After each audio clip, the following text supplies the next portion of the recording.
chorando, quietinho. Sobe lá na tua cama. Sobe na tua cama.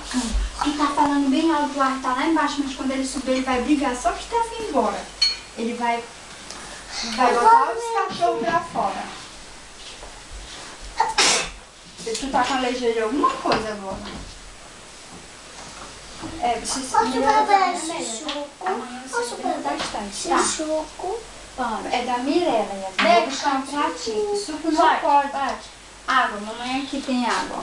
Ela pode beber o suco, mas não hoje, né? Só amanhã. Porque ela já escovou o dente, não pode. Mirella, isso é uma casinha, sabia? Embaixo dessa cama. Eu sei, eu vi.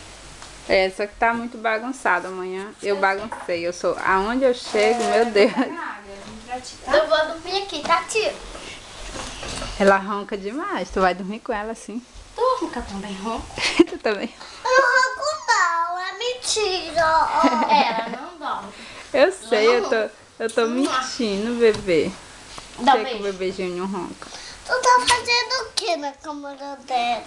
Eu Olha, tô bora filmando. fazer esse, pra ela se transformar em princesa.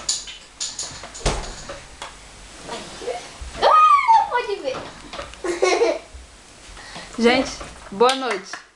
Boa noite. Ei, Pra mostrar pra mamãe a como cama é que da fala, Yasmin. hein? Como é que fala, hein? Good night. Jennifer, como é que é?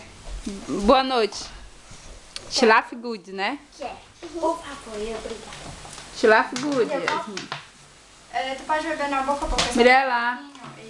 Schlaf good, Mirella. pode beber